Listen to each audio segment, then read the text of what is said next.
Hello friends, നമസ്കാരം. നമ്മുടെ Kerala TV സീരിയലിലേക്ക് എല്ലാവർക്കും സ്വാഗതം. അങ്ങനെ നമ്മളെല്ലാവരും ആകാംക്ഷയോടെ കാത്തിരിക്കുമായിരുന്നു എന്താണ് ഹരിക്ക് വന്ന് ആ പോസ്റ്റൽ അതിനകത്ത് എന്താ ഉള്ളത് എന്നുള്ളത്. അപ്പോൾ അത് അറിയാനായിട്ട് ഇങ്ങനെ ഇരിക്കുന്നു. അതുപോലെ തന്നെ ദേവിക്കും മഞ്ജുവിനും എല്ലാവർക്കും ആകാംക്ഷയുണ്ട് എന്താണ് വന്നിരിക്കുന്നതെന്നൊക്കെയുള്ള ഒരു ആകാംക്ഷ. അങ്ങനെ ഇവർ ആകാംക്ഷാഭരിതരായിരിക്കുന്നു. ആ സമയത്താണ് നമ്മുടെ ബാലൻ അങ്ങോട്ടേക്ക് വരുന്നത്, കടയടച്ചിട്ട്. അപ്പോൾ ബാലൻ വന്നു കഴിയുമ്പോൾ എല്ലാം വിശദമായി പറയാമെന്നാണല്ലോ അപ്പു പറഞ്ഞത്. അതനുസരിച്ച് ഇവർ കാത്തിരിക്കുന്നു. ബാലൻ കടയടച്ച് വീട്ടിൽ വന്നു കഴിഞ്ഞപ്പോൾ ഇവർ അവിടെ ഉമ്മറത്തിരിപ്പുണ്ട്. അവരോട് ചോദിച്ചു, ഹരി വന്നിട്ട് എന്താ പറഞ്ഞത്, അപ്പു എന്തിനാ അത്യാവശ്യമായിട്ട് ഹരിയെ വിളിച്ചത്, അതൊക്കെ ചോദിച്ചപ്പോൾ ബാലേട്ടൻ വന്നിട്ട് വ്യക്തമായി പറയാമെന്നാണ് അപ്പു പറഞ്ഞത്, ഞങ്ങളോട് ആരോടും ഒന്നും പറഞ്ഞില്ല എന്നും പറഞ്ഞു. അങ്ങനെ ഇവരിത് പറഞ്ഞുകൊണ്ടിരിക്കുമ്പോഴാണ് അങ്ങോട്ടേക്ക് നമ്മുടെ അപ്പു വന്നതും ദേവൂട്ടിയുടെ കാര്യങ്ങളായി ചർച്ച.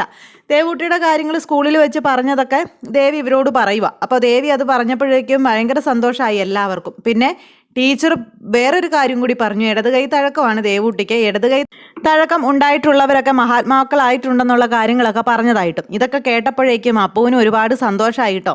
എന്തായാലും നിനക്കല്ലായിരുന്നോ പരാതി മുഴുവൻ, ദേവൂട്ടി പഠിക്കുന്നില്ല, മറ്റു കാര്യങ്ങളിലാണ് ശ്രദ്ധ കൂടുതലെന്നൊക്കെ പറഞ്ഞെന്ന് ചോദിക്കുകയും ചെയ്തു നമ്മുടെ അഞ്ജു. അങ്ങനെ ഇവർ സംസാരിച്ചുകൊണ്ടിരിക്കുമ്പോൾ നമ്മുടെ ശിവൻ അന്നേരം കയറി വന്ന് ശിവനും പറഞ്ഞു, അതെ, നമ്മുടെ ദേവൂട്ടിയെ അങ്ങനെ പുറകോട്ടൊന്നും പോവില്ല, നമ്മുടെ ദേവൂട്ടി നമ്മളുടെയൊക്കെ അഭിമാന, അവള് നല്ല മിടുക്കിയാണെന്നൊക്കെ പറഞ്ഞ് നമ്മുടെ ശിവനും ഇങ്ങനെ പറയുന്നു.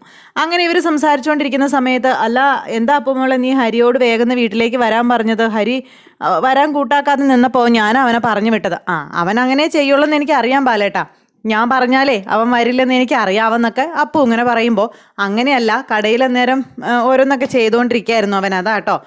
എന്തിനാ മോൾ അവനോട് വരാൻ പറഞ്ഞതെന്ന് ചോദിച്ചു. എന്തോ അത്യാവശ്യ കാര്യം ഉള്ളത് കൊണ്ടാണല്ലോ നീ അവനോട് വരാൻ പറഞ്ഞത്, അതുകൊണ്ടാണല്ലോ അങ്ങനെ നീ വിളിച്ചത്, അല്ലെങ്കിൽ നീ അങ്ങനെ വിളിക്കാറ് പതിവില്ലല്ലോ, എന്താ മോളെ എന്ന് ചോദിച്ചപ്പം ഒക്കെ പറയാൻ പാലേട്ടാ, അങ്ങനെ ഓടിപ്പിടിച്ച് പറയേണ്ട ഒരു കാര്യമൊന്നും അല്ല അത്. ബാലേട്ടൻ വേഗം പോയി കുളിച്ച് ഫ്രഷ് ആയിട്ട് വന്ന് നമുക്ക് ഫുഡ് കഴിച്ചുകൊണ്ടിരുന്ന കാര്യങ്ങൾ പറയാമെന്ന് പറഞ്ഞു. അപ്പോൾ അത് കേട്ട് നമ്മുടെ ബാലൻ ദേവിയോട് ചോദിച്ചു, ഇതിന് മാത്രം എന്ത് സർപ്രൈസ് അപ്പുവിന് തരാനുള്ളത്? എന്തായാലും അപ്പു പറഞ്ഞതല്ലേ, ബാലേട്ടൻ പോയി കുളിയൊക്കെ കഴിഞ്ഞിട്ട് വരാൻ പറഞ്ഞു ദേവിയും. എന്നിട്ട് ബാലൻ കുളിക്കാനായിട്ട് ഇങ്ങ് പോയി. അത് കഴിഞ്ഞ് അഞ്ജുവും ശിവനും ഇതേ കാര്യം തന്നെ പരസ്പരം ചോദിക്കാം, എനിക്കെങ്ങനെ അറിയാം, അവൾ പറഞ്ഞാലല്ലേ അറിയുള്ളൂ എന്ന് അന്നേരം അഞ്ജു ശിവനോട് പറയുകയും ചെയ്തു. അങ്ങനെ ഇവർ ആ ഒരു പ്രതീക്ഷയോടുകൂടി ഇരിക്കും ഇത് കേൾക്കാനും അത് അറിയാനും ഒക്കെ ഉള്ളത്. ആ സമയത്ത് നമ്മുടെ ഹരി മാത്രം ആകെ മൂഡ് ഓഫ് ആയിട്ടിരിക്കുന്നു. അങ്ങനെ ബാലൻ കുളിയൊക്കെ കഴിഞ്ഞിട്ട് വന്ന് ഇവരെല്ലാവരും കൂടി ഇരുന്ന് ഫുഡ് കഴിക്കാനായിട്ട് ഇരിക്കുന്ന സമയത്ത് ഫുഡൊക്കെ എടുത്ത് വിളമ്പി എല്ലാവർക്കും കൊടുത്തു. അവരെല്ലാവരും ഇരുന്ന് കഴിക്കുക. അപ്പോൾ ദേവൂട്ടി ഡാഡിയുടെ കൂടെ ഇരിക്കുന്നതെന്നും പറഞ്ഞുകൊണ്ട് ഹരിയുടെ മടിയിൽ കയറിയങ്ങി ഇരിപ്പുമാക്കി. എന്നിട്ട് ഹരിയുടെ കൂടെ ഇരുന്ന് ഭക്ഷണം കഴിക്കുക. അങ്ങനെ കഴിച്ചുകൊണ്ടിരിക്കുമ്പോൾ നമ്മുടെ അപ്പു ഇങ്ങനെ നിൽപ്പുണ്ട്. അപ്പുവിനോട് ചോദിച്ചു, എന്താ അപ്പുമോളെ നീ ഇങ്ങനെ സസ്പെൻസ് ഇടാതെ കാര്യം പറ, എന്താ ഞങ്ങളോട് പറയാനുള്ളതെന്ന് ചോദിച്ചപ്പം, അത് പിന്നെ ബാലേട്ടാ, നമ്മളെല്ലാവരും ആഗ്രഹിച്ചിരുന്ന ഒരു കാര്യമാണ്, അത് ഏതായാലും സാധ്യമായെന്ന് പറഞ്ഞു. അപ്പോഴും എന്താണെന്ന് പറയാൻ ഇവർ പറഞ്ഞു. അത് പിന്നെ അന്ന് നമ്മുടെ ഹരിക്കൊരു കമ്പനിയിൽ നിന്നും അവിടെ ജോലിക്ക് വേണ്ടിയിട്ട് അപ്പോയിൻമെൻറ്റ് വന്നിരുന്നില്ലേ, അപ്പോൾ ഹരി അത് വേണ്ടെന്ന് വെച്ചിരുന്ന ആ കമ്പനിയെക്കുറിച്ച് ഓർമ്മയില്ലേന്ന് ചോദിച്ചു. ഓർമ്മയുണ്ട്. എന്തായാലും ഇത്തവണയും അതിനേക്കാളും കൂടിയൊരു പോസ്റ്റിലേക്ക് അവർ നമ്മുടെ ഹരിയെ വിളിച്ചിരിക്കുകയാണെന്നും അവിടുത്തെ എന്തോ ഒരു വലിയ പോസ്റ്റിൻ്റെ കാര്യമൊക്കെ പറഞ്ഞ് അതിലേക്ക് ജോലി ഓക്കെ ആയെന്നും പറഞ്ഞു. സത്യമാണോ അപ്പോൾ നീ പറയണേന്ന് ചോദിച്ചുകൊണ്ട് നേരത്തേക്കും ബാലനും ദേവി എല്ലാവരും ഭയങ്കര സന്തോഷം. അതെ, സത്യമാണ് പറയുന്നത്, എനിക്ക് അതിൻ്റെ ലെറ്റർ വന്നിരുന്നു എന്നുള്ള കാര്യവും പിന്നെ ഞാൻ അവരെ വിളിച്ച് കാര്യങ്ങൾ കൺഫേം ആക്കിയെന്നുള്ള കാര്യങ്ങളൊക്കെ ഇങ്ങനെ പറഞ്ഞു. പക്ഷെ അത് കേട്ടിട്ട് ഹരിക്കൊരു സന്തോഷമില്ല ബാലേട്ടാന്ന് പറഞ്ഞപ്പോൾ, ഇത്രയും നല്ലൊരു ഓപ്പർച്യൂണിറ്റി കിട്ടിയിട്ട് നിനക്കെന്താ ഹരി ഒരു സന്തോഷമില്ലാത്തതെന്നും ബാലൻ ചോദിച്ചു. എന്ത് സന്തോഷിക്കാനാ ബാലേട്ടാ, വഞ്ചി ഇപ്പോഴും തിരുനക്കരയാണെന്ന് പറയുന്നത് പോലെ തന്നെ ഇത്തവണയും പോസ്റ്റിംഗ് വന്നിരിക്കുന്നത് കൊച്ചിയിലാണെന്ന് പറഞ്ഞു. അത് കേട്ടപ്പോൾ ഇവരുടെ സന്തോഷമൊക്കെ അതുപോലെ തന്നെ അങ്ങ് മാഞ്ഞുപോയി. ചിരിച്ച മുഖമൊക്കെ കറുത്തു, അതായത് ദേവിയുടെയും ബാലൻ്റെയും. അപ്പോൾ ഇവരും അതുപോലെ തന്നെ നമ്മുടെ അഞ്ജുവും ശിവനും അതുപോലെ മുഖം പെട്ടെന്നൊന്ന് ചുളിച്ചു. എങ്കിൽ പോലും അവർക്ക് കാര്യങ്ങൾ കുറേയും കൂടെ വ്യക്തമായി മനസ്സിലാകുമല്ലോ. ഇവരാണെങ്കിൽ അത് ഹരി പോകുന്നതിനെക്കുറിച്ചുള്ള ഒരു പെട്ടെന്നൊരു ഇതാണ് മനസ്സിലേക്ക് കയറി വന്നത്. ആ സമയത്ത് ഹരി പോകാൻ തയ്യാറാകുന്നില്ലെന്നുള്ള കാര്യം ഇവർക്കും മനസ്സിലായി. എന്താ ഹരിക്ക് ഈ ജോലിക്ക് പോയാൽ എന്താണെന്ന് ചോദിച്ചു നേരത്തേക്കും അപ്പോൾ ഇങ്ങനെ എല്ലാവരുടെയും കേൾക്കി ഇങ്ങനെ ചോദിച്ചു, എന്താ പോയാൽ എന്താ കുഴപ്പം, ബാലേട്ടൻ തന്നെയൊന്ന് പറ, ഇത്രയും നാൾ ഇതുപോലെയൊക്കെ ആയി നടന്നില്ലേ, ഇനി അത് പറ്റുമോ? എന്നിട്ട് ദേവൂട്ടിയുടെ കാര്യങ്ങളൊക്കെ ഇങ്ങനെ പറഞ്ഞു. അപ്പോൾ അത് കേട്ടപ്പം ശരിയാണെന്ന് ബാലൻ ഇവരുടെ കേൾക്ക പറഞ്ഞേ. അപ്പോഴേക്കും ദേവി ഒന്നും മിണ്ടാതെ അകത്തേക്ക് കയറിപ്പോയി. അപ്പോൾ ഏട്ടനും ഏട്ടത്തേക്കും ഇതത്ര ദഹിച്ചിട്ടില്ലെന്നുള്ളത് രണ്ട് അനിയത്തിമാർക്ക് മനസ്സിലായി. അവരെന്നിട്ട് എന്ത് ചെയ്തു, ഒന്നും മിണ്ടിയില്ല. അപ്പോൾ നമ്മുടെ ഹരി എഴുന്നേറ്റ് പോയി, ശിവനും അകത്തേക്ക് എഴുന്നേറ്റ് പോയി ഭക്ഷണം കഴിപ്പൊക്കെ മതിയാക്കി. ഇത് കഴിഞ്ഞപ്പോഴേക്കും നമ്മുടെ അപ്പു ആകെ സങ്കടപ്പെട്ട് അങ്ങനെ ഇരിക്കുക. ദേവി അടുക്കളയിൽ ചെന്ന് ഫുഡ് എടുത്ത പാത്രങ്ങളൊക്കെ കഴുകി വെച്ച് എല്ലാം വൃത്തിയാക്കിക്കൊണ്ടിരിക്കുമ്പോൾ നമ്മുടെ അഞ്ചു അങ്ങോട്ടേക്ക് ചെന്നു. ഹരിയേട്ടന് ജോലി കിട്ടിയതിനെപ്പറ്റി ദേവേച്ചിയുടെ അഭിപ്രായം എന്താണെന്ന് ചോദിച്ച്. അത് കേട്ടപ്പോൾ ഞാനെന്ത് അഭിപ്രായം പറയാനാ, അപ്പുവിൻ്റെ അഭിപ്രായം പറഞ്ഞില്ലേന്ന് ചോദിച്ചു ദേവി.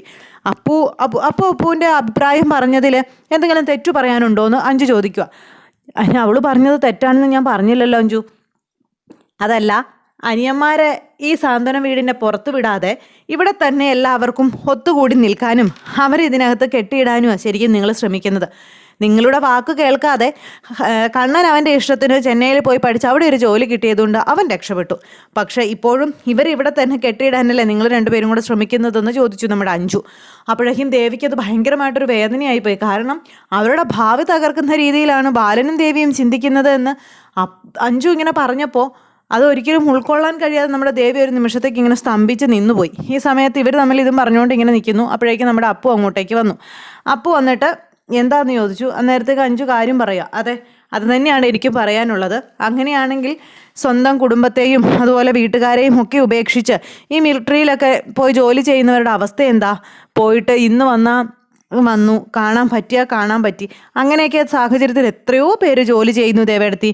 എന്താ അവന് ഇത്രയും ദൂരം പോയി ജോലി ചെയ്താൽ അങ്ങനെയൊക്കെ മിലിറ്ററി പോയി ജീവിക്കുന്നവരെന്താ കുടുംബത്തിനോടോ കുഞ്ഞുങ്ങളോടോ ഭാര്യയോടോ ഒന്നും സ്നേഹമില്ലാത്തവരാ? അങ്ങനെയുള്ളവരാണ് ഇങ്ങനെയുള്ള ജോലിക്കൊക്കെ പോകുന്നത്. എന്നും ഈ ഇട്ടാവട്ടത്ത് കിടന്നിങ്ങനെ കഷ്ടപ്പെട്ടാൽ മതിയോ എന്നൊക്കെ ചോദിച്ചുകൊണ്ട് നമ്മുടെ അപ്പു ഇങ്ങനെ ചോദിക്കുക. ഇവർ ഈ ചോദിക്കുന്നതിനൊന്നും ദേവിക്ക് മറുപടിയില്ല. ദേവി ഇതിനൊന്നും പറയുന്നുമില്ല. പക്ഷേ ഇതെല്ലാം ദേവിക്കും ബാലനും ബാധകമാണെന്നുള്ള രീതിയിലാണ് സംസാരിക്കുന്നത്. അത് കഴിഞ്ഞിട്ട് ഇവരത് കഴിഞ്ഞു അങ്ങ് റൂമുകളിലേക്ക് പോയി. മുറിയിൽ ചെന്ന് അപ്പു ഹരിയും കൂടെ ഇങ്ങനെ സംസാരിക്കുമ്പോൾ ദേവേടത്തിയോട് പറഞ്ഞ കാര്യങ്ങളിതേ അപ്പു ഇങ്ങനെ ഹരിയോട് പറഞ്ഞു. ഇത് കേട്ടപ്പോൾ ഹരിക്ക് ദേഷ്യം വന്നു. നീ എന്ത് വന്നാലും ഈ അങ്ങോട്ട് പോയി സംസാരിക്കുന്നത് എന്തിനാണെന്ന് ഹരി അന്നേരം ചോദിച്ചു. നമ്മുടെ ജീവിതത്തിൽ എന്തെങ്കിലും പ്രശ്നങ്ങളുണ്ടെങ്കിലേ അത് നമ്മൾ തമ്മിലാണ് പറഞ്ഞു തീർക്കേണ്ടത്, അല്ലാതെ അതിനകത്തേക്ക് എന്തിനും ഏതിനും ദേവേടത്തിയെ കൊണ്ടിടുക എന്ന് പറയുന്നത് ശരിയായ നടപടിയാണെന്ന് ചോദിച്ചുകൊണ്ട് ഇവർ തമ്മിൽ വഴക്ക്. അതും കേട്ടുകൊണ്ടാണ് നമ്മുടെ ദേവി അപ്പോഴേക്ക് റൂമിലേക്ക് വരുന്നത്. ദേവി വന്നപ്പോൾ എന്താ ഇവർ രണ്ടുപേരും കൂടെ നല്ല ഉടക്കുണ്ടാക്കിക്കൊണ്ടിരിക്കുക, ഈ ദേവിയുടെയും ബാലൻ്റെയും പേര് പറഞ്ഞുകൊണ്ട്. അപ്പോൾ ദേവി വന്നിട്ട് ചോദിച്ചു, എന്താ മക്കളെ നിങ്ങൾ എന്തിനാ ഇങ്ങനെ ഇവിടെ കിടന്ന് ഒച്ചയെടുക്കണേ എന്ന് ചോദിച്ചു. അല്ല ദേവേടത്തി, ഇവനെ ഞാൻ എന്തിനും ഏതിനും ദേവേടത്തി കുറ്റപ്പെടുത്തുകയാണെന്നാണ് പറഞ്ഞതെന്നൊക്കെ പറഞ്ഞുകൊണ്ട് അപ്പു അന്നേരത്തേക്കും ദേവിയോട് പറഞ്ഞു. ഞാൻ അങ്ങനെയൊന്നും അല്ല പറഞ്ഞതെന്ന് ഹരി അന്നേരം പറഞ്ഞു. ഹരി, അപ്പു പറഞ്ഞതിൽ എന്താ തെറ്റെന്ന് അന്നേരം ദേവി ചോദിക്കുക. നിങ്ങളുടെ ജീവിതത്തിൽ ഇനിയെങ്കിലും ഒരു മാറ്റം വേണ്ടേ? ഇങ്ങനെയൊക്കെ മുന്നോട്ട് പോയാൽ മതിയോ എന്നൊക്കെ ചോദിച്ചുകൊണ്ട് നമ്മുടെ ദേവി ഇങ്ങനെ എന്നിട്ട് ഹരി ഉപദേശിക്കുക കേട്ടോ. അപ്പോൾ ഈ അനിയത്തിമാർ പറഞ്ഞ കാര്യങ്ങളൊക്കെ ദേവിയുടെ മനസ്സിലുണ്ടല്ലോ. അതെല്ലാം വെച്ചിട്ടാണ് ദേവി അനിയനെ ഉപദേശിക്കുന്നത്. അതുകൊണ്ട് ഇതിന് നല്ലൊരു തീരുമാനം നീ എടുക്കണം എന്നും പറഞ്ഞുകൊണ്ട്, എന്നും ഇങ്ങനെ ഇവിടെ ഇട്ടാവട്ടത്ത് കിടന്ന് കറങ്ങിയാൽ മതിയോ? ദേവൂട്ടി വളർന്നു വരികയല്ലേ, ജീവിക്കണ്ടേ തുടങ്ങിയ കാര്യങ്ങളൊക്കെ ഇങ്ങനെ ചോദിച്ചു. അങ്ങനെ നമ്മുടെ ഹരിയുടെ മനസ്സിലേക്കും ദേവി ഓരോന്നൊക്കെ പറഞ്ഞു കൊടുക്കുന്നു. അപ്പോൾ അത്തരത്തിലുള്ളൊരു വിശേഷങ്ങളൊക്കെ ആയിട്ട് നാളത്തെ കഥ വരുന്നുണ്ട്. എല്ലാവരും കാണണേ. എല്ലാവർക്കും നല്ലൊരു ദിവസം ആശംസിക്കുന്നു. നന്ദി.